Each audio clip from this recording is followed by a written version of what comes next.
This morning, we're going to continue in our series called Advice for Life. It's really a series through Proverbs and talking about wisdom. And this morning, we get to talk about family, and in particularly parents and parenting. And when you think about that, you might think like, okay, the easy thing to do at the beginning of any message is to exclude yourself and say, I don't have kids, I'm beyond, I've raised my children, my job is done as a parent. But what we all do know is that we are called to be a family of God, and there is a process in this that we are called to be obedient as children, and guess what? We're all children of someone. So there is a practical side of this and to everyone, and really whenever you think about family and you think about parenting, it probably brings up some type of emotion, some type of thought, some type of great pain or great pride, depending on where you came from, but we all get an opportunity to help shape and change what our community, what our family looks like.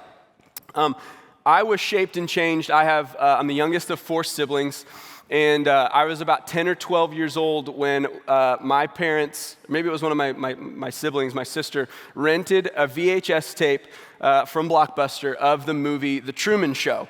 And if you don't know what The Truman Show is, it's a Jim Carrey movie where Jim Carrey plays a guy named Truman, who from the beginning of his life is filmed and is the subject of a reality show, and he has no idea. So he lives in this bubble, in this dome. All of his friends, his parents, his best friend, his wife are all paid actors to be there with him, and then the rest of his life is projected out into the world 24/7, 100% of the time. But he has no idea. So there are pinhole cameras in everything that he sees. I remember like it was yesterday, there was one in the middle of his clock where the hands would set, and he had no idea. There was one behind his mirror in the morning, and he would get ready and make these funny faces and sing these songs. And as he did it, it was broadcast out to the world, and no one had any idea. And we finished the movie, and I remember thinking like, oh, that was so interesting, what a weird concept. And all my siblings turned to me and said, Jared, did you know that you are the subject of a show called The Jared Show? And I said, no way. I said, no way. There's no way that would happen. There's no way. And they said, well, he didn't know. Okay, that's fair. And I said, well, wait a minute. Mom and Dad would tell me. And they looked at me and said, his mom and dad didn't tell him.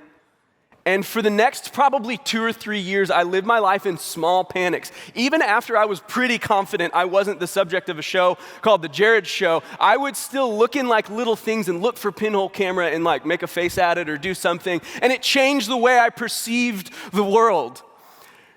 And while we all have family and while we all have situations that may not be your family convincing you you're the subject of a reality show that you don't get to know about, we all have the opportunity to shape the perception of what family and the world is to the people around us. And it's a big task, whether you're a parent or not, whether you've raised your children or you have young kids, whether you're married and you can't have kids or you don't have kids yet, we all have an opportunity to help shape the family that God has given us.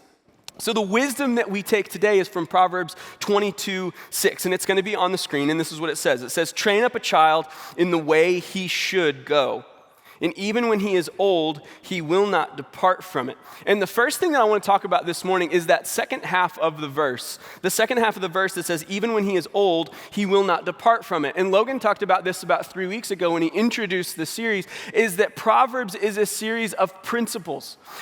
Not every one of these is a promise. If you do A, you will get B. If you add A and B, you will get C. It's a principle. This works most of the time. And what this is saying is that if you train your children in the way they should go, when they are old, they will not forget it. They will remember. They will be marked by it. They will be shaped and changed by your influence in their hearts and in their lives. And what we have to know as we start this off is, what are we training for? The idea of training here is the idea of like you're creating the right starting block.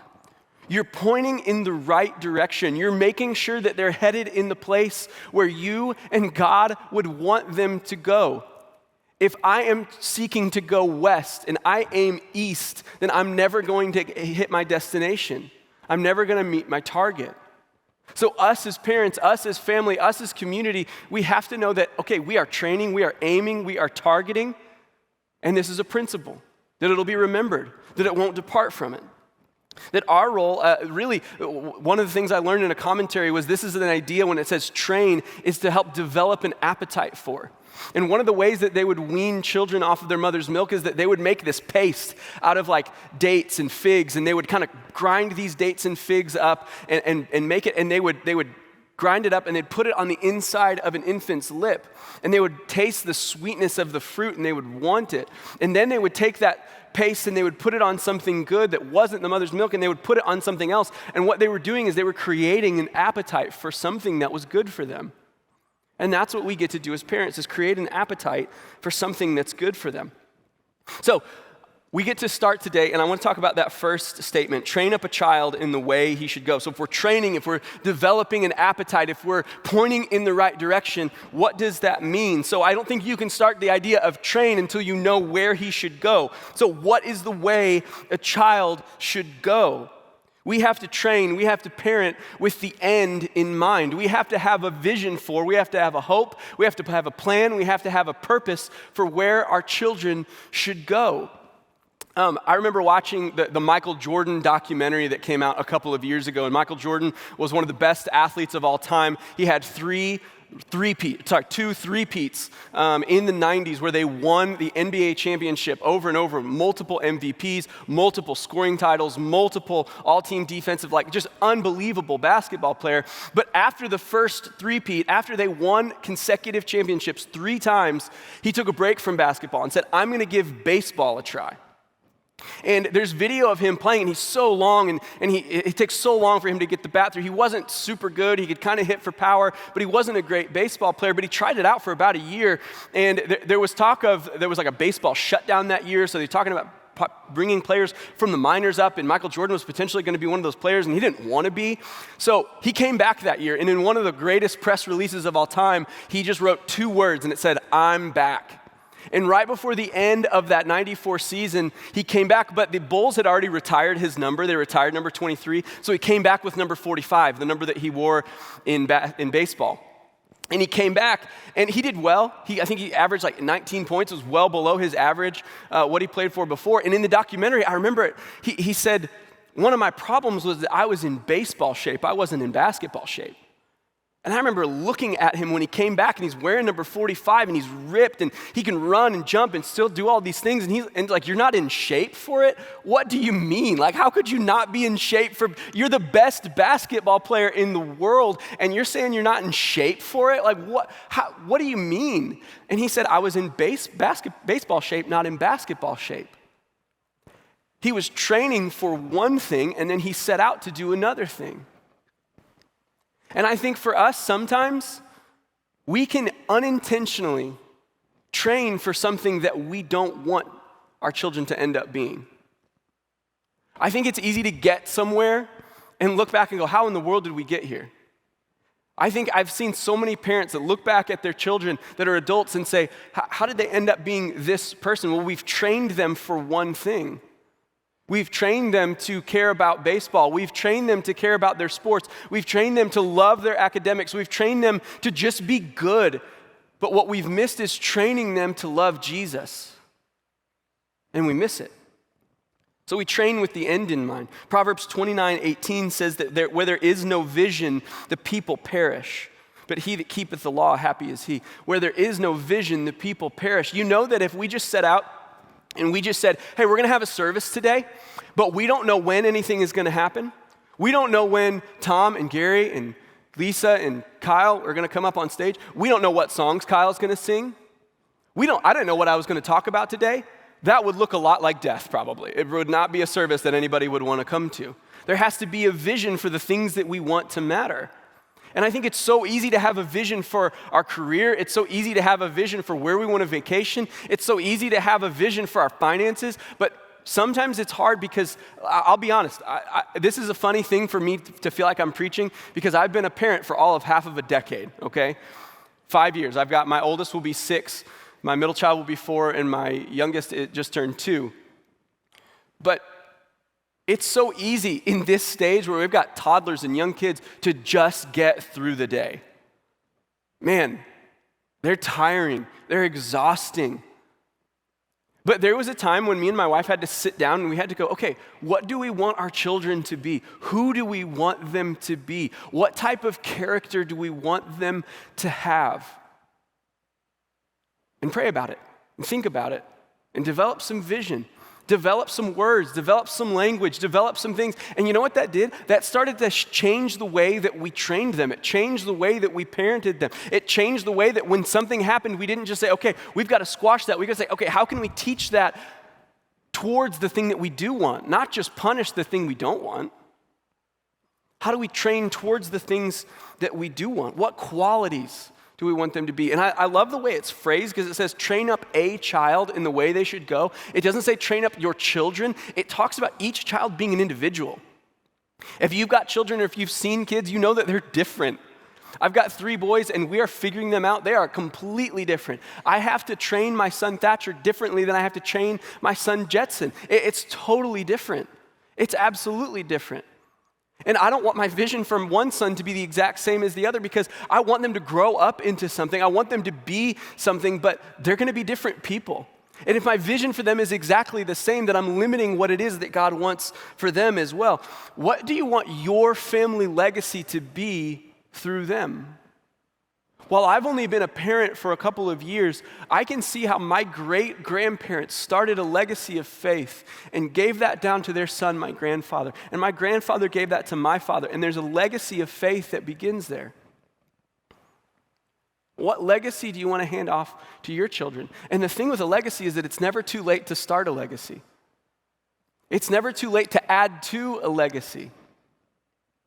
And you might look at that and go, okay, how do you begin to do that? Maybe you don't have kids yet. Maybe your kids are grown. You're at different ends of the spectrum. Like, how do you begin to do that? I'm not a very forward-thinking person. So the idea of vision is I just want nice kids. I just want them to be kind, and I want them to stop hurting each other. That's what I want for my children today.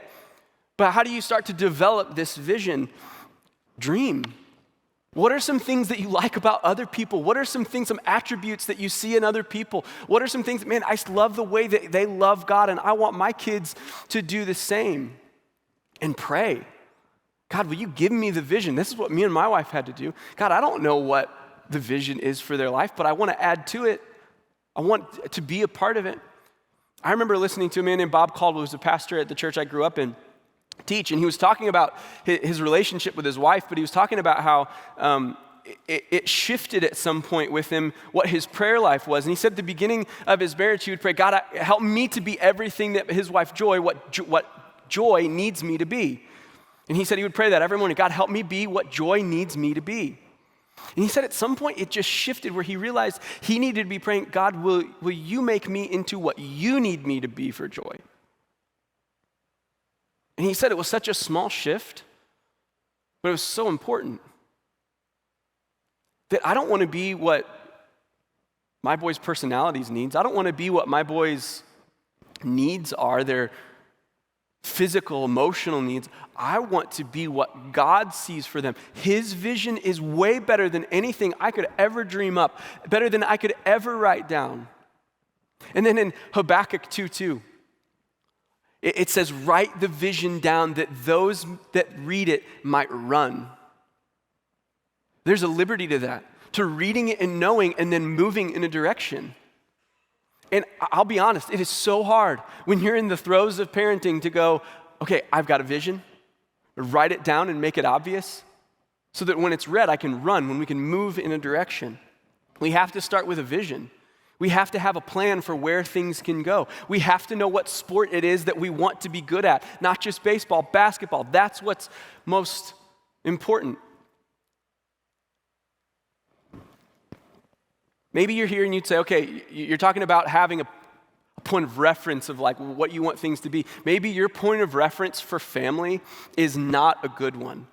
Maybe there are people in your family that added to pain. Maybe there are people in your family that were absent. Maybe your family is a mix, and when you describe it to people, you're like, well, he's my stepdad, but he's always been there, and then I've got these half-brothers, and family for you is this mix of things that it's hard, and when you look at other people's families, you go, okay, is my family determined to be less than because of my family history?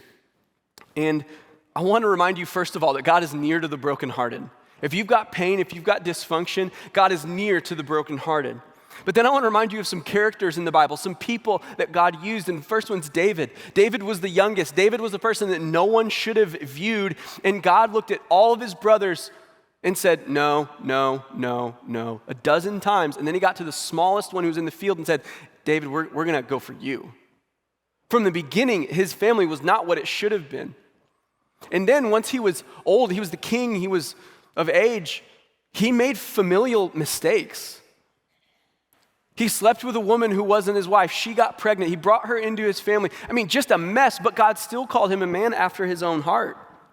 You have Joseph. Joseph was hated by his brothers, loved by his father. He was clearly the favorite. What did his brothers do? They threw him into a pit. They were trying to figure out if they should murder him, if they should just tell their father they murdered him. They sold him into slavery. I mean, just an ugly picture, but God transformed that and used it and redeemed it for his purpose and his good. You have Ruth. Ruth is widowed. I mean, she's got a very tough, very difficult situation where she's got a mother-in-law and a sister-in-law. They all lost their husbands and said, what do we do? And it's her and her mother-in-law moving through life, trying to figure out what's next. And God redeems that in a beautiful way. You have Abraham, who had God's plan to him, spoken to him, and he still chose to go and run and do something else. If your family is messy, that is common. But it doesn't mean that it can't be used. Maybe you're first generation believer and you're like, listen, I don't have a lineage of faith. I want you to look at Psalm 145:4. One generation shall commend your good works, shall commend your works to another, and shall declare your mighty acts. You're not responsible for the generation above you, but you are responsible for the generation after you. How can we just commend God's works to the people that are younger than us? How can we just tell the goodness of God to the people that are coming after us and commend that? Exodus 20:4-6. This is God giving the people the 10 Commandments, and it's in the middle of thou shalt have no other gods before me. Make yourselves a carved image, have any idols. That he adds in this thing, and it's always stuck with me. It's Exodus 20:4-6. It says, you shall not make for yourself a carved image or any likeness of anything that is in heaven above, or that is in the earth beneath, or that is in the water under the earth. You shall not bow down to them or serve them, for I am the Lord your God. I am a jealous God. And this is what stands out to me. I've always seen this and tried to understand it, and you can see the effects of this, visiting the iniquity of the fathers on the children to the third and the fourth generations of those who hate me. I was talking about my message with my wife, and we looked at this and we said, it's clear where we can look at some of our family and see that, oh, that's third generation. I can see the pain that started here and trickled its way down. It's obvious. But I'm so thankful for what's added after that. But the showing steadfast love to the 1,000th, and he's talking about generation, to the 1,000th generation of those who love me and keep my commandments.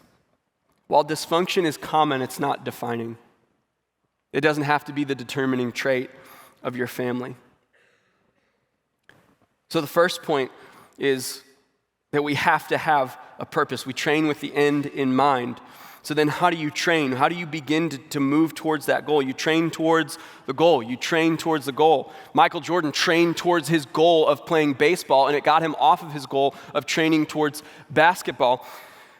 You have to train towards the goal. One of my first jobs was with a photographer, and he did all kinds of work, but he was so good. I just remember this. He was so good at meeting people. He was so good at, he'd meet somebody, and it was like, oh, how long have you known them? I just met them. It's like, oh my gosh, it seems like you've known them forever. How did you get so good at it? And he told me that his father was involved in like the Rotary and Chamber of Commerce. And he said as a 5-year-old boy, his father would walk around those meetings, would walk around social get-togethers, and he would say, okay, I said hi, you say hi.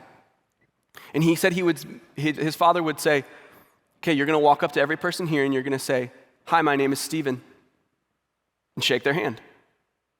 And he said he would walk up and his dad would say hi, and then he would let Stephen go, and he'd shake their hand and say, hi, my name is Stephen. He wasn't just forcing his son to do something simple. He was training with the end in mind. And while that's training with an ideal of hospitality, an ideal of socially rounding his children, what we have to do is train with the ideal of knowing and being transformed and loving the things of Jesus. So there's three things that I saw with that analogy that made sense to me. And the first one, well, I'll tell you all three. Being consistent, being an example, and giving them opportunity. The first one, being consistent. Stephen said that happened everywhere they went, that they would go somewhere and his dad would meet him, and then he'd turn to the side and say, Stephen, go introduce yourself. And say, hi, my name is Stephen, and he would shake their hand. He was consistent. Parenting, being a part of a family, is a marathon of ordinary opportunity. It is so ordinary. It is so boring, but it's all opportunity. And you might look at it and say, okay, there's been failure in the past. Failure is going to come. Failure has probably already happened. What if we owned the failure, said, hey, I shouldn't have done that. I'm going to do my best to grow in the future. And then we stay committed. Listen, I know that is the end goal. And I know it's going to take a while to get there. The beauty of parenting, the beauty of family is that it's got consistency built in. It's got the regularity of birthdays. You've got the regularity of family traditions. You've got the regularity of seeing your family on a consistent basis. So what if we were consistent in trying to show our family the things that were the most important to us? Consistency. Showing up time after time, even when we don't want to, even when we're tired, even when it's been a long day, even when we failed. And I think there are two pieces of this that are really interesting. The first one is often shown in this, and I think we need the counterpart, and that's discipline and love. We have to be consistent in discipline and love. In Proverbs 22:15, it says, folly is bound up in the heart of a child, but the rod of discipline drives it far from him. Can I tell you, if my kids come through here, a lot of times I'll bring them to Kids Street. I'll bring one or two of my kids with me on a Sunday morning, and you don't have to look at them for very long to realize that folly is bound up in their hearts. Like, they can walk through here, and we'll walk from that door to that door, and they will take the most inefficient route to get to that door, and half the time I lose them under a pew, probably knocking over your purse. Folly's bound up in their hearts. They're gonna do silly things. They do things that don't make sense. They do things that hurt them. They don't understand. In Proverbs, it talks about the different people. It talks about the wise. It talks about the fool who knows the right thing and chooses not to do it. It talks about the mocker who sees the right thing and makes fun of it and chooses to be a fool. But then it talks about the young, and the young are not fools because they're stupid. They're fools because they don't know any better. And this is where, as older people, we have the opportunity to look at younger people and impart knowledge and impart wisdom to them and say, this is what life looked like. Maybe it was different in my decade, but the principle still rings true. Jesus is still good. Can I help show you how I got through my 20s, how I got through my 30s, how I got through my teen years, how I made it through middle school? While the hurdles are different, it doesn't mean that it's impossible to connect the dots. That what if we became experts? What if we became so good at not drilling in information, but saying, hey, can I tell you how I made mistakes? I remember my dad telling me, you can either learn on your own at a great cost or learn at my mistakes for free. And that stuck with me. Because that made me go, okay, what is it going to cost me? I don't even know yet. But if I listen to him, I can receive his wisdom and it will be free to me. That folly is bound up in a child's heart. Naturally, it happens. So that should change our thoughts towards discipline as this has to happen. It needs to happen. And it's natural. Can I tell you that there's a reason in Ephesians 6:4, when it talks about children and parents, that there's a reason that it says, fathers, don't provoke your children to anger. It's easy for me to see the end goal and go, why is my 4-year-old not getting it? Why does it take me asking him 4 times to put his shoes away? Because folly's bound up in his heart, and it takes discipline for him to understand why things need to happen. But it's easy to get frustrated. It's easy to make discipline the main thing, but we have to balance that with love. In Proverbs 15:17, it says, better is a dinner of herbs where love is than a fattened ox and hatred with it. Sometimes we can focus so much on providing for our families. We can provide experiences, we can provide food, we can provide the nicest house, we can provide the greatest people to be around, but we can forget that it's about love and miss the opportunity to marry this love and discipline so that they're brought up in a way that's consistent on both sides so that they know. Proverbs 1:8-9 is a famous proverb on parenting, and it says, hear my son, your father's instruction, and forsake not your mother's teaching.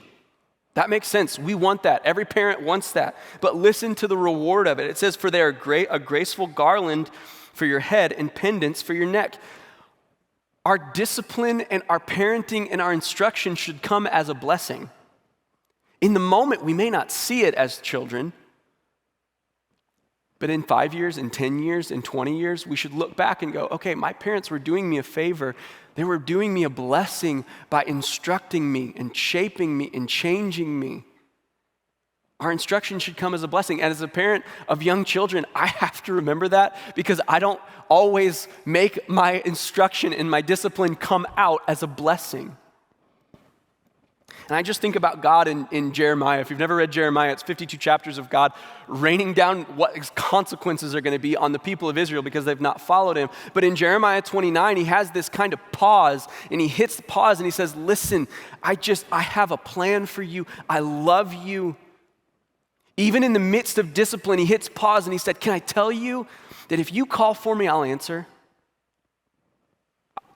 If you say my name, I'll hear it and I'll come to you. That even in the throes of discipline, God is going, I'm still here for you. It's not one or the other, but God is consistent. The second thing is to be an example, to show them, to let them see what it looks like to give. Let them see what it looks like to serve. Let them see what it looks like to engage with other people. Let them see what it looks like to sacrifice. One of the things that I so appreciate about my parents is that my parents served in the kids ministry of their church for over 40 years since before they got married. They have gone through different kids pastors, they've gone through different families, they've seen people who've gone through their ministry that have had their own kids and brought them back. And I so appreciate it because they didn't do it so that they would have an example. That is a byproduct of it. But I so appreciate it because I get to see my parents put up with things and I get to register some of those things. Our brains, our memory is not linear. We don't remember A, B, C, D all the way through. Our memories happen in short bursts, so we don't know what example they're going to remember. But if we're consistent in our examples, we give them a library to remember what service looks like. We give them a library to remember what loving God looks like. We get a library to remember what sacrifice looks like. The second piece of that is surrounding our families with other people who have had their lives changed by God. One of the things I'm so thankful for is that my parents surrounded us with people that loved God so that I didn't just get to see it with my parents. And I'm sure this was just me, but I probably had about 8 years in there where I looked at my parents and said, they don't know anything. They don't. Love them, but they just don't know. And then I'd look at my friends' parents and I go, they've actually got a lot figured out. That we have the opportunity to show not just our kids, we have the opportunity to show our friends' kids. We have the opportunity to show kids in Kid Street. We have the opportunity to show kids in High Street youth, in young adults. We have the opportunity to be an example just by being present and obeying God. Such an awesome example. Let them see other godly adults who know the name of Jesus. And for me and my family, that puts added importance on the people around us that are single. It puts the added importance around people that have adult children. It adds importance to people who don't have kids yet because we need them. I want my kids to see it from a different perspective, that they see an example. The third thing, so be consistent, be an example, and give them opportunity. To give them opportunity. I remember what it looks like to start feeling like you have your own license. I remember that first time I had my driver's license and I drove on my own. I felt like such an independent man at 16 years old, even though I still relied on my parents for so much. What if we started looking for opportunity, even if it's in small ways with young children? age-appropriate responsibility to hand them and say, hey, go and do. Because they'll start to take ownership and say, this is something I can do. It builds their confidence. It builds their mental psyche. It builds up who they are. I remember, this was probably last summer. My wife said she was driving, and I forget where she said she was, but she saw a man standing in an intersection holding a cardboard sign that was asking for help. And my son Thatcher said, what's that person doing? He was probably 4 years old at the time. What's that person doing? And my wife started to explain, well, he's asking for help. His sign said this, and this is what he was asking for, and he's asking for money or food or some different things that he might not have a place to sleep at night. He might be sleeping in a public place, and kind of explained what that looks like. And he stopped and he looked at her. He said, Mom, why aren't we helping them? Tyler kind of paused, and she said she didn't have a good answer, honestly. And he said, we've got food at home. You guys have money. Let's do it. So my wife goes to the store and she gets gallon Ziploc bags, and they buy a bunch of items and they start filling it with things, socks and hot hands and snacks and toiletry items and different things. And we put them in the bag, and we let Thatch kind of draw something on it. And my wife put a Bible verse about how much they were loved. And she closed the bag, and we kept them in our van. And I'll be honest, sometimes they were annoying because they were in the way. If it were me, I probably wouldn't have explained it in a way. I probably wouldn't have looked for this license. I probably wouldn't have looked for this opportunity, but my wife did, and it looked like such an opportunity that when we would stop somewhere and Thatch sees someone with a cardboard sign, he says, hey, can we give him a blessing bag? And he gets out of his car seat, and we stop. He can get himself in and out, and we stopped at the stoplight, and he says, hey, can I give this to you? And they come up, and he gets to give it to him. And the question that we told him to tell after that is, hey, how can I pray for you? What's your name? And I remember it like it was yesterday. There was a guy that my wife was going to Aldi. It's like half a mile from our house. And she was gone for like half an hour. And I was like, why is she gone for so long? And I called her, and she was like, okay, we met this guy. He said he needed a backpack. So we're going to the store. We're going to figure out what we need. And for Thatch, it was marrying this simple obedience with this license to an opportunity I can go and do this. And for what we saw in him is it started to build this individual that loved and cared and believed that he could make a difference. If our goal is independence and moving them out, we have to move from caretaker to coach and counselor and say, okay, here's an opportunity. You can do this. Go and run. Go and do it. Give them responsibility. And I think one of the greatest ways that if you're looking for opportunity is to pray. This has to be one of the greatest things we can do for our parents and for our kids and our families is to just pray. Because at the end of the day, I'll be honest, I've been a parent for 5 years. There's still times that I look at my family and my life and I go, God, I don't know how to do this. If it's not you, it's not going to be good. So parenting brings you to your knees in begging God, I need you to make a difference because I don't know how. And finally, we get to what's a child's response? What's a child's response to parenting? And the second service, we're going to have kids in the room because it's our 5th Sunday, and I'm looking forward to this moment. But what's our child's response? And you see this in Ephesians.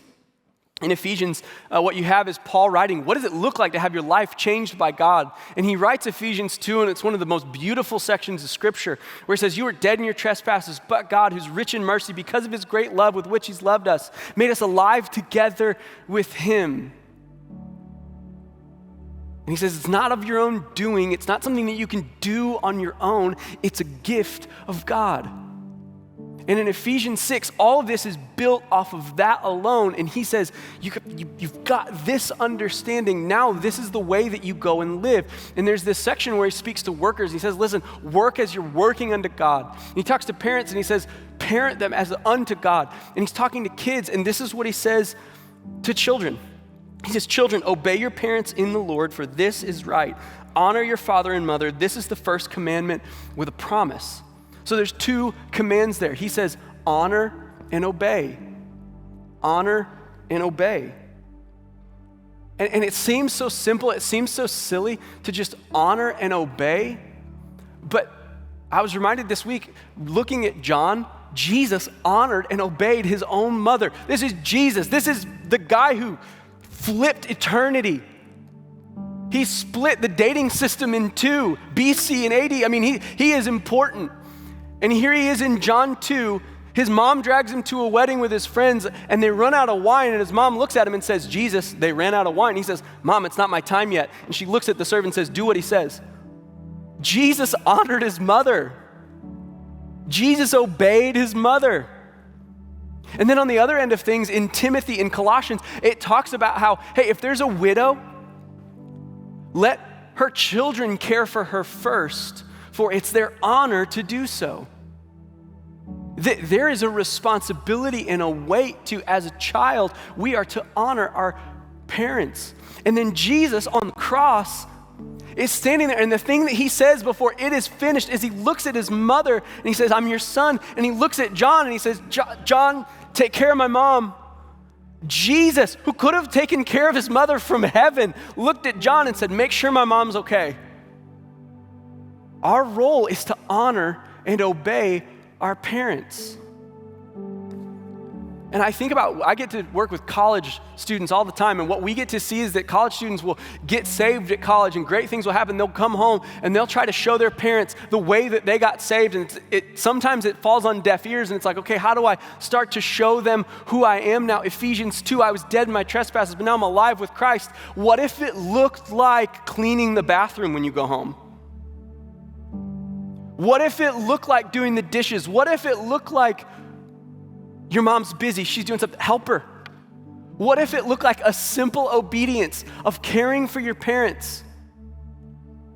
And you might look at your parents, you might look at your family and your situation and go, they don't deserve it. They have not been the parents that I should have had. Steve Jobs, CEO, inventor of Apple, was adopted. And late in life, he said, I want to find my birth mother. I want to find my birth parents. And when people said, why? He said, I want to tell my mother, I know she had options, and I want to tell her, thank you for giving birth to me. I think God naturally put that in our hearts to want to say, thank you. But you might feel it in your heart, but we need to say it. Maybe your action step today is just a simple piece of obedience. Something small, doing the dishes, telling your mother, telling your child, hey, thank you, I love you, I appreciate you. Maybe what we talked about in Ephesians is something you've never done before. That when he talked about how you're dead in your trespasses, you might feel dead in your family, you might feel dead in your parenting, you might feel like there's no hope in the things that you have in regards to family. But two of the best words in the Bible are, but God, who's rich in mercy. He loves you so much that he's willing to forgive you and give you new life. And it says it's a gift of God. It's not something that you can do on your own. That what if your prayer today was just a simple, hey, I need you. Will you bow your heads? If that's you today, and you need to just tell God, God, I need you, do it. Don't wait. Romans says that if we confess with our mouths and believe in our hearts that he's Lord, he will save us. It doesn't say caveats, it says he will. If that's you today, don't wait. We're going to have a timer response in a minute. We'll have people at Next Steps afterwards. Come and confess that Jesus is Lord, the most important person. It can be a simple prayer like this: God, I know I've done wrong. I know I've not done everything right. But God, I need you to come in and give me life again. And he'll save you. Maybe you're here and you'd say, I need to pray for my family. Maybe you don't have kids yet. Maybe your kids are grown. Maybe you've got young kids or middle school kids or high school kids or adult children. Maybe you've got kids that you know are not following Jesus. Let's pray for them. There comes a time where all of this advice is one thing, but we have to sit at the feet of Jesus and say, God, only you can do this good work in their heart. What if you dedicated your parenting to them? God, I want my parenting to honor you. God, I want to be all these things, but it only happens at the foot of the cross. God, help me to be consistent. Help me to be an example. Help me to give opportunity, but help my kids to see me loving and honoring you, that they might get a taste for the things of you and want it as well. I'm going to pray, and then let's come and pray for our families. God, we love you.